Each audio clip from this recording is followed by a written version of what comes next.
Fala pessoal, tudo bem com vocês? Muito bom, muito bom. Estou aqui hoje novamente com Marquinhos, com Rocha. E a ideia desse bate-papo de hoje aqui é de falar mais sobre PCP. Tá? PCP faz parte de uma sigla de letrinhas aí que trabalha em logística, superadinho, no dia a dia, que é planejamento e controle de produção. Tá? Acho que a ideia aqui é desmistificar o PCP, entender de onde ele vem, para onde ele vai e assim por diante. Então, acho que a gente pode começar aqui falando, esse Rocha, o Marcos, o que é o PCP, tá?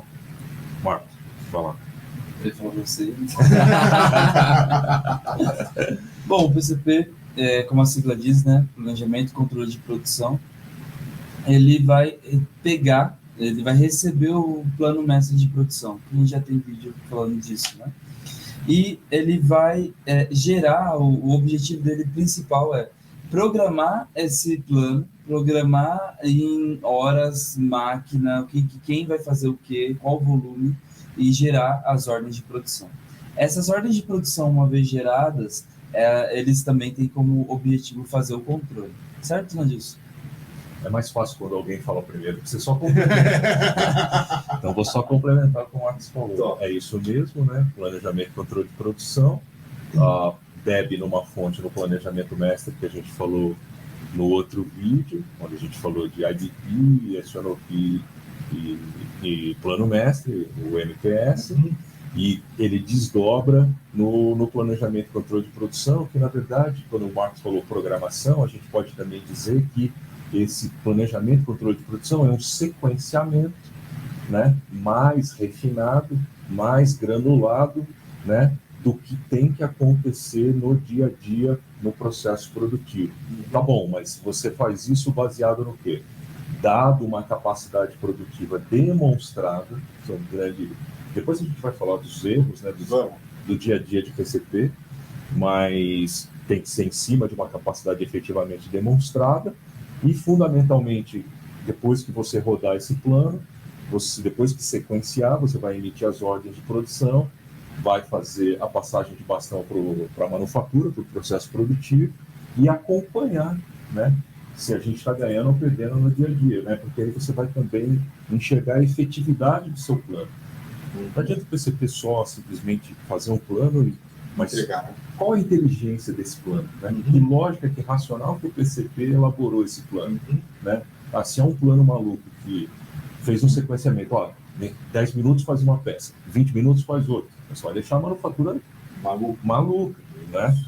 E aí no final você tem que controlar isso. Foi feito conforme o plano elaborado, e isso é lição aprendida, porque o resultado do plano vai dizer muita coisa para o PCP, vai retroalimentar o PCP, né? No momento do apontamento da produção. E nessa hora aí é importante você entender lá o lote econômico de produção, certo? Eu quero otimizar a setup. Você deu exemplo, tá? Eu vou brincando com você, é bom que você terceiro, porque você já fala um monte de coisa, só vou complementando também.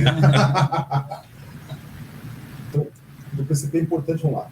Ele tem a importância dele é concretizar o que foi definido lá em cima da estratégia, NBP, SNOP, MPS, e colocar isso de forma tática, operacional, para consequenciamento para a fábrica. Sim. Certo? Sim. Só que ele não pode, você falou, ele não pode colocar de qualquer forma. Não. Por quê? Porque ele tem que maximizar os resultados. Certo? Ele tem um grupo de recursos ali na mão dele, tá?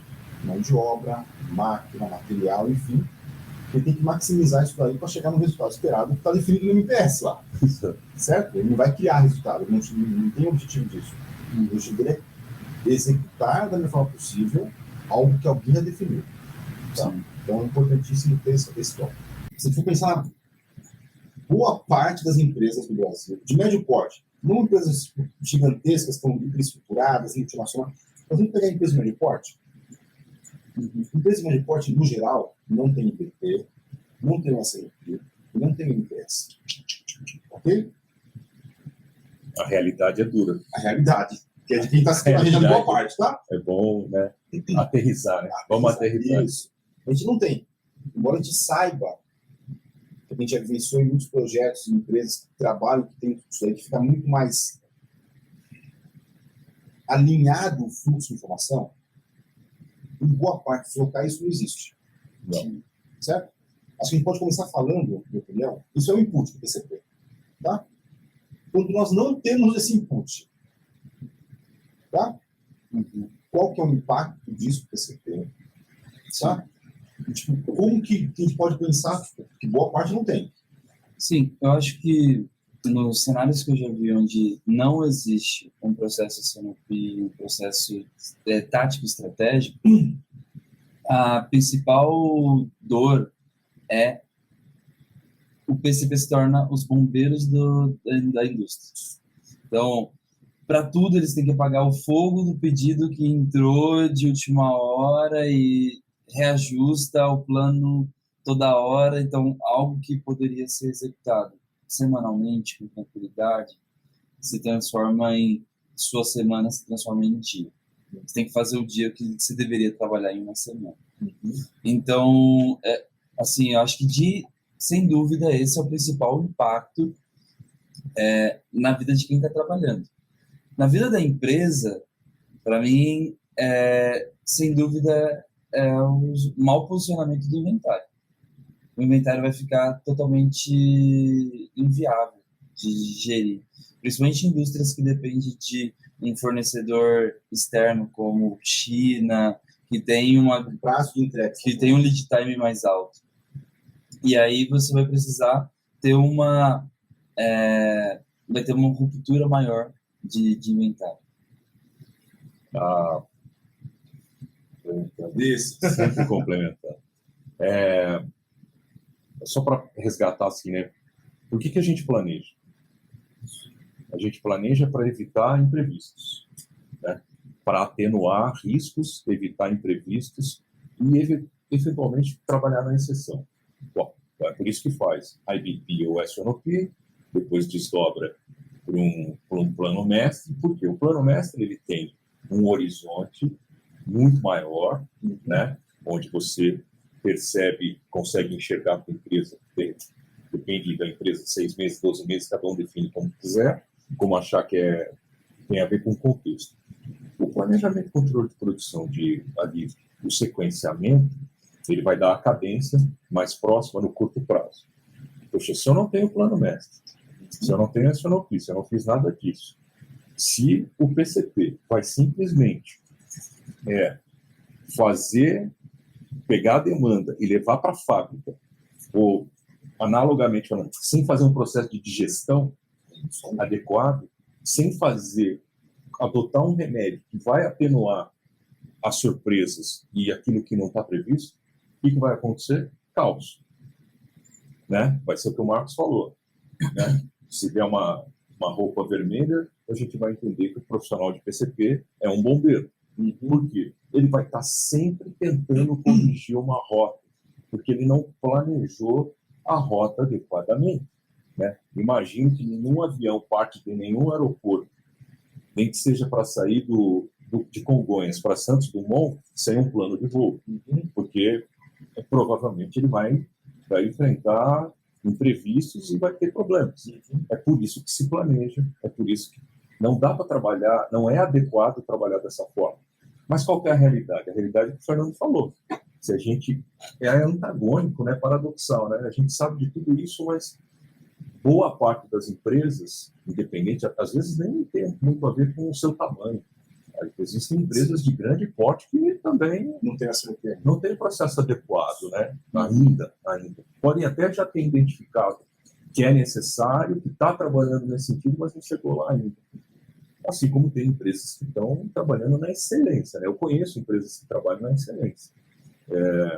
Mas, nitidamente, se não tiver isso, o que vai acontecer no dia a dia? Você vai ver o teu profissional, você aí que quer entrar na área, que quer ser um analista de PCP, quer trabalhar nessa atividade, você vai andar bastante, né? Você vai caminhar muito no chão de fábrica para contornar situações específicas para poder o quê? Porque do outro lado, tem o cliente que não tem nada a ver com essa história. E a pressão comercial, né? Tem nada a ver com essa história. Tem a pressão comercial, tem o cliente, tem a surpresa, né? E como o Marcos disse, quando você olha no final disso tudo, você tem tudo que o Lean Manufacturing tenta evitar. Você tem excessos, você tem desperdícios, excessos de inventário, aí você tem aquilo que não precisa e não tem aquilo que você precisa. Então vamos lá, vou parafrasear vocês aqui algumas coisas, tá? Que o Nex é muito interessante. Eu vejo muito, eu fiz alguns projetos já em empresas grandes, tá? Eu falo grande, faturamento acima de 1 bi por ano, que não tinha SNOP. E aí os projetos que eu entrei, não foi para colocar... Tinha plano mestre? Não tinha, é isso que eu quero dizer, não tinha. Os projetos que eu entrei, o que foi? Eu estou com excesso de estoque. Está impactando o meu contábil, meu fluxo de caixa. Caraca. Entendeu? Uhum. Por quê? Então vamos lá. É o que eu enxergo, tá? Como ele não tem IPP e SNOP, ele não tem visibilidade do que vai acontecer para frente. Certo? Não tem alinhamento entre operações e o comercial. Cai para o PCP fazer previsão de demanda. Então o PCP que ele faz lá? Ele pega o Excel, certo? Os últimos 6 meses, faz uma curva lá, não tem ferramentas, certo? A gente não está falando quadrática, exponencial. Cara, ele faz uma média móvel, certo? Simples, sem pensar muitas vezes em season, em tendências e tudo mais, tá? Não é sequer uma mediana, né? Não, entendeu o que você é? Simplão. E ele já entendeu que aquilo lá não é assertivo. Certo? Por quê? Porque quando dá erro, ele dá cobertura de estoque, ele dá uma pressão comercial. Certo? Então o que ele faz? Mete estoque de segurança. O estoque de segurança dele é para mitigar as incertezas que ele tem no processo. Entendeu? Uhum. Daí, não foi uma vez, foi algumas vezes já isso. Quando a gente por quê? Porque a empresa está com muito estoque, está sobreestocada. Está com estoque de 4, 5, 6 meses. Entendeu? Uhum. E ele fala, tá bom. Mas o problema não está em arrumar o algoritmo do estoque de segurança. Entendeu? Por quê? Porque vai ter que arrumar todo o processo interior. Então, o que eu vejo muito é o PCP em muitas empresas faz a previsão de demanda, que não é poder. Se eu pensar, seria tudo em cima, mas no PI é o papel, é a previsão de demanda. Mas alinhado com o comercial. Não tem MPS. Então, ele vai fazer o quê? Ele quer mitigar problemas para ele. Então, vai ter, em geral, um estoque de segurança muito mais robusto, gordo, tá? E vai sobrecarregar o contábil por mobilizado no fluxo de caixa. É, isso não. Ok? Legal. Eu acho que a gente conseguiu resumir bem o que significa a ausência, né, de algumas ferramentas simples, né? O seu plano mestre... E aí, não estou falando de ferramenta tecnológica, tá? Não, falando de processos. Processos. O plano mestre e mesmo o SNOP não tem complexidade, não são complexos. Não. Você concorda? Não tem complexidade. Acho que tem muito mais de organização, disciplina, né? Eu acho que se tivesse uma ferramenta tecnológica, um saco, uma outra, tá? A TOTS também tem uma ferramenta muito legal para isso. Facilita porque tem muitos algoritmos matemáticos, previsão de demanda, assim, facilita muito. Mas, se não for tudo, a gente não tem orçamento para isso. Tem que ser mesmo. Né? Um Excel com processos, tá? Sim. Com modelinho de governança ali entre o comercial e operações, entendeu? Entendendo quais são as principais indicadores ali de operação, os principais drivers de operação, já tem um ganho gigantesco do que o anterior. O problema de quando vamos para o Excel, eu já cheguei em empresa para implementar a SAP, em que o Excel do cara era tão bem estruturado, as bases de dados estavam tão bem estruturadas, as fórmulas estavam tão bem claras, que a gente praticamente pegou o Excel dele e colocou no sistema. E funcionou super bem. Mas tem lugares em que o Excel se tornou como um câncer, cara. Que você não é tanta planilha, tanto complexo que você já não sabe mais qual que é a causa raiz daquilo. Todo mundo tem medo de tocar. É algo que se tornou até uma superstição dentro da empresa. Entra e sai funcionário e ninguém tem coragem de tocar no Excel. Cara, tá rodando, deixa rodando. E é normal que isso aconteça, é normal do ponto de vista humano, porque isso criou o quê? Cria uma zona de conforto. Puxa, cara, vou ter que mexer nisso tudo, tem certeza? Vou ter que ir para um sistema diferente, vou ter que fazer isso, fazer aquilo, né? E quando você fala o negócio do Excel, né, até remete a uma piadinha infame, né, que é a história do SAP, quando o cara às vezes tem um SAP tão bem estruturado, que é o sistema avançado de planilhas dele, né? Isso. É bem, né? Então, acontece muito para você tirar o cara dessa zona de conforto, a empresa dessa zona de conforto, né, para migrar para um sistema aparentemente mais complexo, né, que na verdade não é, todo mundo reluta. E aconteceu comigo essa semana. Uma grande empresa, referência no mercado. Vamos testar o sistema.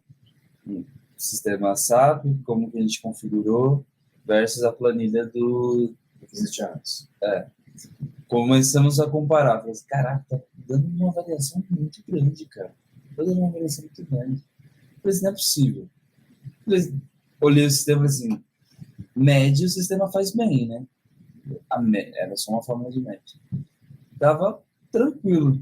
Comecei a olhar e falei assim, cara, o sistema tá bom. Eu já dei 2, 3 validadas, tá tranquilo. Quando olhou a planilha do cara, planilha que assim, ninguém tem medo, todo mundo tem medo de mexer. Sim. Referência errada, fórmula errada. Eu falei assim, cara, mas você tá usando isso, você não validou? Ah, a fórmula tá bom, o número. Eu falei assim, caraca, tudo, sabe, desconecto. E aí, quando a gente volta para PCP, quando é o risco do Excel, a fórmula mudou, a informação não tá, é complexo de validar tudo, e aí você começa a ter planos muito distantes do que se operacionaliza. E é por isso que a gente precisa do controle no PCP, né?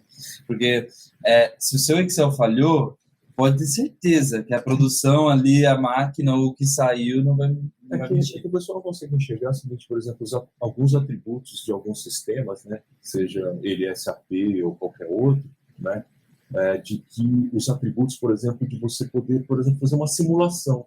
No Excel você não vai conseguir fazer uma simulação. Você vai ter dificuldade para fazer simulações. Sim. E isso é um problema. Simular cenários, isso é muito difícil. E, eventualmente, quando você vai, de novo, né, o Excel é maravilhoso, ajuda a gente a tanta coisa, mas existem coisas mais avançadas, existem coisas melhores, e a resultante, o entregável, é infinitamente melhor depois que você entra em regime de trabalho com disciplina, né? É assim, processo de execução, né, cara? Se você tem um rito, se você cria rito para fazer a sua atividade, e o PCP é bem isso, né?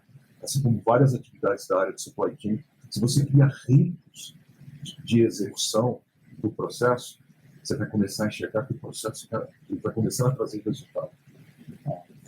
Mas por que a gente está falando muito de tecnologia? É importante dizer, né? O PCP, ele lida com muitos dados. A estrutura de dados é gigante e a complexidade dos cálculos que precisam ser feitos também são altos. Então não adianta fugir, vai precisar de um sistema, mesmo que seja Excel. Excel é um sistema, né? E é onde mora o principal problema de PCP. Por quê? Se a estrutura sistêmica que está fazendo esses cálculos não estiver alinhada, se os inputs de dados e a estrutura de dados que a gente imputar não estiver alinhados, cheat in, cheat out, né? Dados ruins, dados de saída ruim. Não tem segredo. Aí só pegando um gancho das planilhas para falar, tá? Então, boa parte das empresas não tem sistemas robustos para PCP. Entendeu? Eu tenho clientes meus hoje que não tem sistema PCP. Entendeu? Esses grandes não tem sistema PCP. Roda tudo em Excel e Access. Tá? Eu acho que é um grande maturidade do processo. Entendeu? Então, algumas empresas não tem nada. Não tem MPS. Vai ter MPS com Excel. Sim. Você vai ganhar maturidade e vai começar a sentir as dores de necessidade de ter algo melhor. Entendeu? Até para começar a ter um processo de MPS ou de SNOP em Excel minimamente robusto ou minimamente existente de processo. Tá? você vai começar a sentir dores. Quais são as dores? Eu preciso de uma curiosidade melhor de estoque. Eu preciso de uma curiosidade melhor de carga máquina. Eu preciso de outras informações distintas ali. Acho que eu ia falar, né, assim, não em defesa do PCP, né, mas, veja, como acho que o Marcos falou, né, o PCP lida com vários dados. Sim. Agora, tem uma base e a fundação dessa casa, se ela não existir, vai ser difícil, né?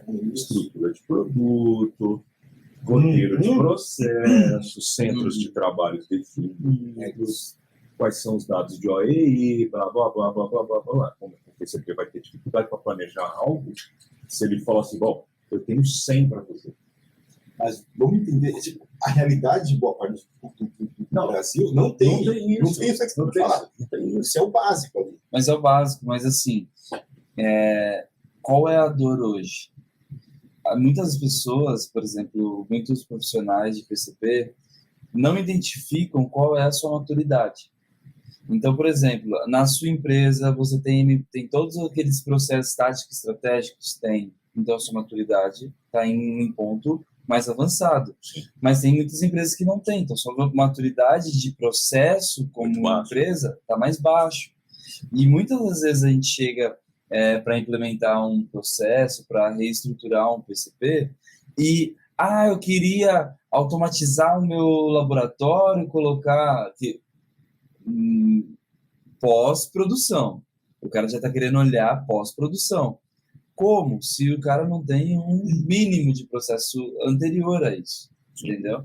Então, quando a gente estava no ensino médio, as nossas dores e necessidades eram uma, quando a gente passou pela faculdade era outra, agora no mercado de trabalho pós-graduação é outra. A gente precisa entender que não adianta eu, estando no ensino médio, vou querer resolver uma dor de um profissional pós-graduado, entendeu? São dores que são muito distintas e precisa endereçar a maturidade. Verdade. E tem só um outro ponto de visão. Eu acho que o mundo ótimo é sistema, tá? É o ideal. Sim. Só que nem todas as empresas, é muito louco isso que eu falo, eu quase encantador, tá? Precisam ir para o sistema. Não precisa. É um sistema robusto. Tá? Por quê? Porque, tipo, tem vezes que a dor dela, sei lá, você vai falar assim, tá com estoque de 5 meses. Para o acionista, isso não é uma dor. Entendeu o que dizer? Isso não é um problema. Ninguém tá brigando lá porque tá com estoque mobilizado. Entendeu? Tipo, por que ele vai gastar, sei lá, uma bala para implementar um sistema? Eu acho que são cenários. São cenários, eu tenho que entender caso a caso, entendeu? Sim. Então, de novo, na maturidade e no contexto, dores, realidade de cada empresa. A única coisa que eu penso assim, tem vários benefícios, vários valores quando você tenta implementar um sistema. Eu não estou falando dos mais robustos, pode ser os simples, os mais simples e tal. Porque o sistema em si, ele implica, ele vai te dizer, lá vai ter um campo lá para você preencher alguma coisa, você fala, mas ele está pedindo isso? Eu preciso ter isso. Por que ele está pedindo isso? Então, você vai começar a fazer reflexões, puxa, ele está provocando um pensamento. E pode ser que os 6 meses parado o inventário para o determinado empresário, ele pode não estar sentindo, mas no momento de vacas gordas, né? Mas assim, é como um doce que você nunca experimentou. Pô, fala do doce e tal, aí você experimenta. Se você for lá implementar um sistema e aquele doce, aquele sistema, levar ele a ter 2 meses. 2 meses. E ele perceber que o fluxo do caixa dele fez assim. Ele tem dinheiro disponível para fazer investimentos em outras sessões. Opa, esse doce é bom, cara. Mas sabe o que acontece? Normalmente, vamos implementar um sistema. Qual é a principal visão que eu tenho quando vamos implementar o sistema? Não é o processo do projeto. É o pós-implementação. Como que ele vai lidar dia a dia com esse sistema? E, normalmente, onde a gente tem um sucesso de implementação, é onde o processo já está claro para todos. O processo, e Você escolheu o sistema não porque ele é o mais vendido do mercado, você escolheu o sistema porque ele é o mais aderente para o seu processo. E aí eu acho que uma grande... A gente está falando de dor, né? E a gente está falando de implementar coisas, dor, conceituamos o PCP, dor, ferramentas de trabalho que vai ser uma característica que os profissionais hoje precisam ter, é o seguinte, a gente fala de ambidestria. O que acontece? Né? E a gente tem que se policiar nesse sentido. A gente pode chegar num momento que a gente idolatra tanto o processo que a gente esquece do resultado. Isso é um risco gigantesco. Concordo com você. E a gente, às vezes, idolatra tanto o resultado que esquece do processo e a conta vai vir lá na frente. Então, em nome de um resultado agora de curtíssimo prazo, eu, faço loucuras. O que são loucuras no processo? Hora extra, né? Trabalho que viro, né? Trabalhando para fazer aquele número.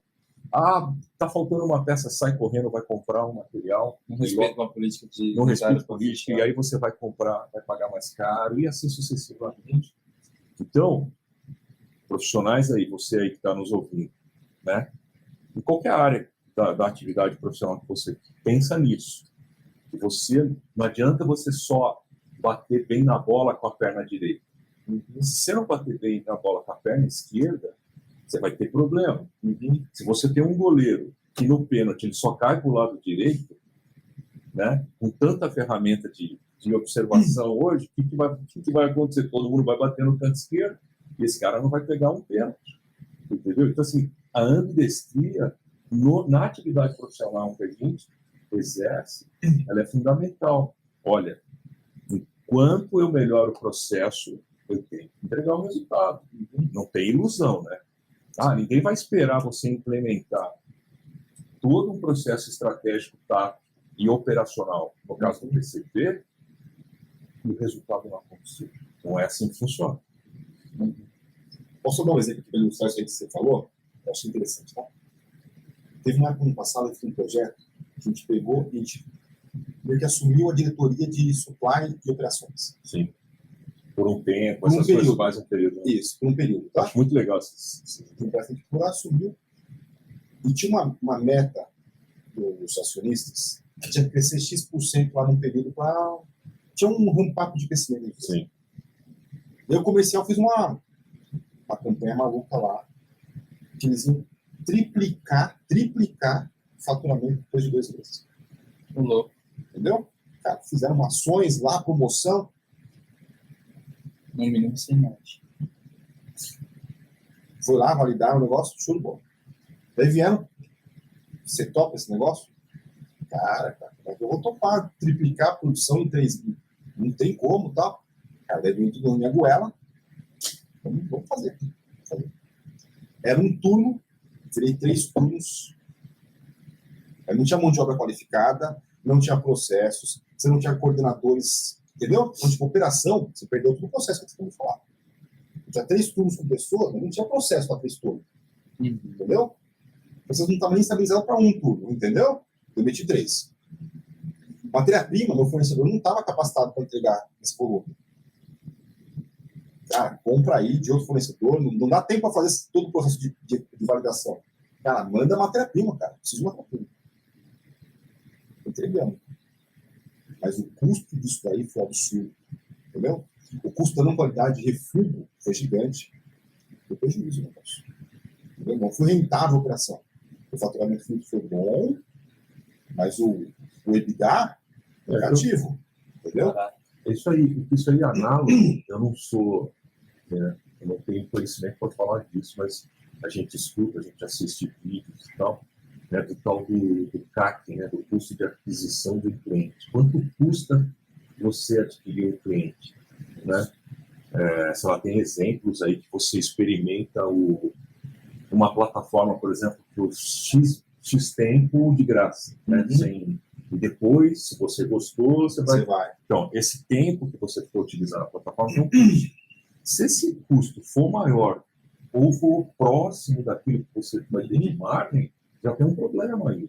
E é análogo a isso que você está falando, né? Olha, eu quero fazer um crescimento aqui gigantesco. Né? Geométrico, uma PG aqui, sabe, um negócio absurdo, exponencial, melhor dizendo, né? Em X tempo, um tempo curtíssimo. Ok? Então, eu tenho um problema aqui de restrição física. Sequer eu tenho espaço. Logística, não como interesse. Logística para entregar isso aí tudo depois. Não, como é que você faz? A gente não tinha doca. Então, você vai aumentar a movimentação, entendeu? As movimentações vão aumentar, né? Os riscos vão aumentar, é uma série de coisas. Então, assim, ok, eu acho que é desafiador, é bom, mas vamos... E quem vai dar justamente esse feedback e essa decisão dos cenários de se vale a pena ou não seguir, por exemplo, quando o comercial vem com uns planos mirabolantes, é o PCP. Isso que é interessante, né? O PCP vai dizer, consigo ou não consigo, qual o custo? De novo, né, gente? Assim, a gente acabou de passar por uma pandemia. O que aconteceu com os lead times? O que aconteceu? Por exemplo, todo mundo ficou em casa, todo mundo precisou de tecnologia, as empresas não estavam preparadas para abastecer, né? O caso clássico dos semicondutores, a gente já falou disso em algum vídeo aqui, acabou, faltou, né? A empresa que tinha lead time de 60 dias virou 360 dias. Então, tipo, pegando o gancho que você falou, tá? Imagina o profissional de PCP que não tem MPS, que não tem BP, não traz isso aí, tá? Ele tem que entender muito bem do PCP em si. Só que também vai ter que ter uma outra competência, que vai ser fazer ou torear, o nome que eu vou dar, o comercial. O comercial vai ficar, olha, mudou aqui. Como criar regras mínimas para o comercial, entendeu? E como alinhar também, a gente vai falar de PCM no próximo vídeo, mas muitas empresas não têm PCM separado do PCP. É tudo junto. Sim. Então, o PCP vai lá, brota uma demanda, porque ele não tem grande demanda, tá? Manda produzir, manda e-mail para compras, para comprar naquele material, ele que define o estoque de segurança. Então, tipo, o PCP vira quase que um guardião de tudo que é operação. O PCP, eu gosto muito dessa imagem. O PCP é uma área de orquestração. Isso. Né? É uma área de orquestração. Ok. Até aí, ok. Bom, mas se ele, de novo, né, voltando lá no que o Marcos falou, se ele não tem uma série de bases de dados, vai ficar complicado. Porque, por exemplo, ele não tem demanda. Ele não tem demanda, qual a opção dele? Ou ele cria, baseado no... Provavelmente ele vai olhar no retrovisor, e não vai olhar para frente, ele vai olhar no retrovisor, vai aplicar uma estatística básica lá e vai fazer. Ou ele vai trabalhar só com os pedidos de venda, ou seja, torna um processo de planejamento reativo, totalmente reativo. Ele não está prevendo nada, ele não está... Só, esse cara tem um produto X lá que ele sequer está colocando uma proteção. Sabe? Puro, né? Atendimento puro de pedido. Tudo bem, se for bens de capital, até entendo. Tem que ser assim, não tem como fazer estoque de bens de capital. Pode ser puxado e empurrado. Exato. Né? Mas se o PCP não tem esses inputs, ele começa a desafinar. Né? Ele começa a desafinar. É como dar a baqueta de uma orquestra na minha mão, por exemplo, e no que eu fizer assim, a orquestra vai acompanhar, só que vai sair um negócio totalmente desafinado. Né? Então, assim, é muito claro isso. Parece que a gente está defendendo o PCP, mas não é isso. Para fazer a atividade de planejamento e controle de produção, ele precisa ter uma base, uma fundação mínima para fazer um trabalho razoável. Né? Razoável. E diante de situações de mudança, né, de curva, de demanda, sei lá, às vezes muda de patamar mesmo, aquilo que se vendia no patamar X, agora é X mais 20, opa, como é que eu faço essa mudança? Tem todo um movimento gigante, no exemplo que você trouxe, né? Como é que faz? Mas eu tenho cadeia de suprimentos para abastecer isso, eu tenho transporte para suportar isso, eu tenho espaço físico para suportar isso, eu tenho competência para fazer isso. Uma coisa é fazer 10, outra coisa é fazer 1000, a outra coisa é fazer 1000, isso. É diferente, cara. É muito diferente. Às vezes você não tem competência para isso. Quando você faz até sob demanda, quase que o processo artesanal é uma coisa. Tenta fazer em altíssimas escalas. Bom, altíssima escala, meu amigo, mudou. Às vezes o tempo de ciclo de um produto são segundos. Né? É outro mundo, é outro planeta. Vamos falar de controle de indicadores, acho que é legal isso. Né? Porque, tipo, o planejamento, ele planejou tudo e gerou uma sequência lá de ordem de produção. Exato. Certo? Tem um sequenciamento. Né? Essa semana a manufatura vai ter que fazer produto A, B, C e D na seguinte sequência. X do A, X do B, X do C. Por máquina, sei lá. Como depende da complexidade e tal. Agora, quão efetivo esse plano foi? Tipo, boa. E como faz esse controle? E como é que faz esse controle? Isso, né? Então, esse ponto. tem que ter o controle de produção ele é similar, né? O americano chama de pacemaker, né? Onde é que você marca a batida.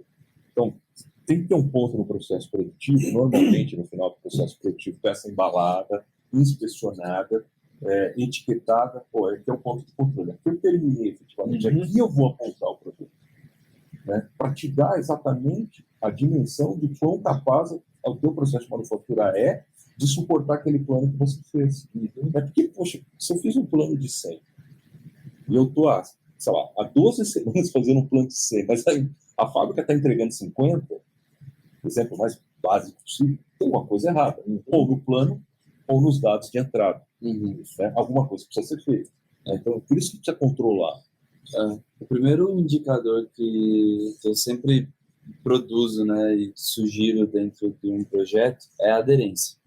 Qual é a aderência dos planos semana a semana? Então, olha, teve um desvio de 10%. Então, a partir dessa aderência e dos desvios, a gente vai identificando o que fazer em cada range de desvio. Se é 0 a 0,5, tá tranquilo, não precisa fazer nada, só continuar fazendo, tá bom, né?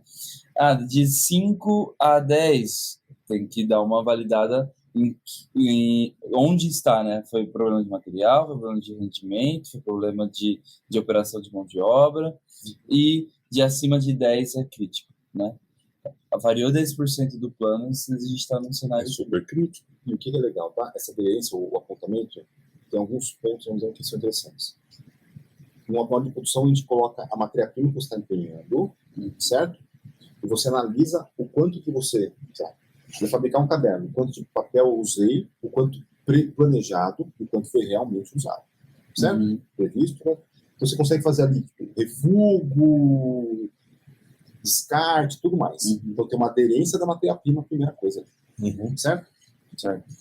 Outro tópico você planejou que ia usar a máquina ali por 10 horas para fazer aquilo ali. Usou por quantas horas? Você usou por 10, usou por 9, usou por 15. Você tem uma aderência de uso de máquina. Tá? De uma terceira que é hora homem, ou mão de obra ali, recursos humanos, você está empenhando na OP também. Tá? Certo. Então você fez a OP, olha, essa OP aqui está prevista para usar um headcount, 5 headcounts, 20 headcounts. Quando vai apontar, você tem que falar quantas pessoas você usou aqui. Usou uma, usou 20, entendeu? Então, você vai ter o PCP, ele vai acompanhar a operação, tá? Matéria-prima, carga máquina, o uso do parque fabril e mão de obra que está ali, né? Os 3 pilares ali para verificar o quanto que foi. Tudo mais, emite as etiquetas. Ele vai disparar as etiquetas e vai disparar para armazenagem ou para expedição, de acordo com o fluxo. Tem uma coisa muito interessante no planejamento do controle de produção, né, que eu costumo falar bastante para o pessoal: é o seguinte: muito cuidado, né, nesse conceito, porque efetivamente, como ele está tomando pressão da área comercial, ele vai lá e diz o seguinte: olha, eu fiz o plano, esse pedido vai ser encerrado dia tal. Ok. O que acontece? Alguém liga para o cliente e fala assim: você vai receber dia tal. Não vai receber dia tal. E não vai receber dia tal. Porque tem mais processos à frente. Por exemplo, o processo de logística de separação, preparação, expedição, carregamento, expedição e saída. Já é o end-to-end. Então, se você esquece desses tempos, dos tempos totais, você vai tem um problema sério. O estoque, ele é assim, né? Terminou a produção. Não quer dizer que aquele estoque esteja disponível também.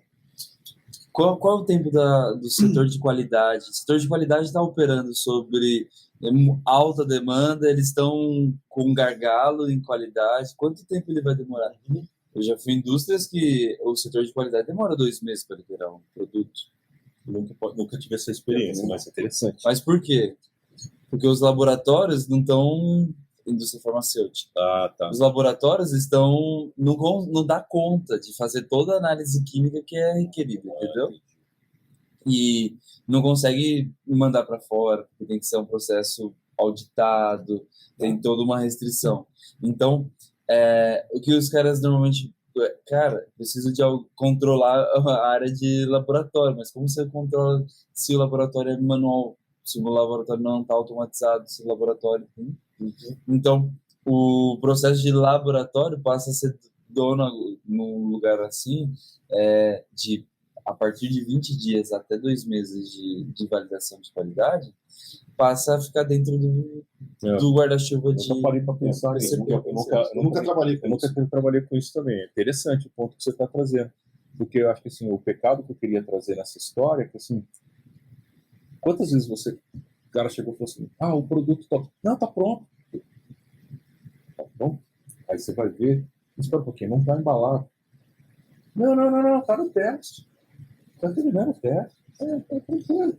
Está quase pronto. Mas isso acontece nesse cliente também. E sabe o que acontece? Pressiona a qualidade. Entendeu? E aí o que acontece quando pressiona a qualidade? Aqueles materiais que já estavam no fluxo para serem liberados ficam um eterno apagar de fogo, porque eu libero um que estava fora da fila, aí puxa... É um gargalo, né? Que você pressiona os processos posteriores. E quando você pressiona os processos posteriores, qual que é a chance de acontecer os erros? Muito maior. Você vai errar na liberação do produto, você vai errar no processo de embalagem, você vai errar no processo de separação, você vai de pique, né? Que é bem comum. Erra no processo de pique, erra no processo de carregamento. E, consequentemente, chega o produto, às vezes, faltando ele. Não vai maximizar a cubagem de caminhão. Não vai maximizar, por exemplo, custo. Isso, né? Cara. Você pegar uma carga legal, você pegar um pouquinho, entendeu? E o custo vai embora. Então, assim, por isso que eu falo, é uma grande orquestração. Mas, de novo, pessoal, o PCP tem que ter essa consciência, tem que saber, tem que ter isso na sua atividade, você que quer entrar nessa atividade, tem que ficar muito claro, mas, por sua vez, também o PCP bebe em várias fontes de informação. Se ele não tiver... Acho que um ponto legal o PCP acaba tendo interação com diferentes áreas da empresa. Tá? Então, se a gente for pensar numa empresa de grande porte, o PCP tem muita interação com quem está em SVP, com quem está no BP, ele acaba conversando com compras, entendeu? Então, ele acaba tendo um networking corporativo muito legal. Com finanças. Porque normalmente finanças falam assim, nós vamos fechar o faturamento do mês com quanto? Quem está mais próximo dessa informação hoje? O PCP. Entendeu? Então, essa visibilidade corporativa, eu acho que é um pilar muito legal na importância de querer criar uma carreira corporativa, criar um sucesso corporativo, entendeu? Se eu posso ser muito bom, mas se ninguém souber que eu sou muito bom, eu vou ficar no meu ponto, entendeu? Agora, eu sou muito bom, todas as áreas sabem que eu sou muito bom, o meu espaço corporativo, embora eu possa querer crescer aqui dentro, eu posso querer ir para compras, posso querer ir para logística, as pessoas me conhecem, entendeu? Sabem do meu potencial, sabem da minha facilidade ou não de interagir interpessoalmente, de montar relatórios, de fazer apresentações, de ter precisão e acuracidade quando eu falo um número, entendeu? Então, são pontos positivos aí para quem está aqui no PCP. Para o pessoal que está aí, de novo, né, está querendo adentrar essa área, que já está nessa área, que está se desenvolvendo nessa área, a gente falou aqui de algumas dores e tal, mas olha só, o PCP tem muita técnica, assim, tem muita coisa, tem muita técnica que uma vez aplicada e você percebe o resultado, isso dá uma devolutiva para o profissional extremamente gratificante, tá? Então, se você aplicar esses processos que a gente falou aqui, trabalhar bem com parâmetros, tratar bem os dados, aplicar, e você vê o resultado, como o Marcos estava falando de aderência, né? Um KPI de aderência, por exemplo. Pô, se a aderência do seu plano está na casa de 0,1, cara, 0,2, cara, isso é um feedback extremamente positivo. Significa que você está muito próximo daquilo, aquilo que você está planejando, o sequenciamento que você fez. E se você não está gerando estoque, se você, por exemplo, não está fazendo com que a fábrica toda hora, se você está dando uma cadência e orquestrando bem o processo de manufatura e o processo de expedição de faturamento, cara, parabéns. E tudo isso tem técnica. Para tudo isso tem técnica. Agora, a técnica vai ser aplicada uma vez que você tenha algumas condições, né, preliminares. Ok? Isso aí. Pessoal, coloca no comentário aqui o que você achar, no desafio que vocês enxergam aí no PCP na empresa de vocês. Enfim, o tema que vocês gostariam que nós conversássemos nos próximos conversas nossas. É isso aí. Muito obrigado. Valeu. Abraço.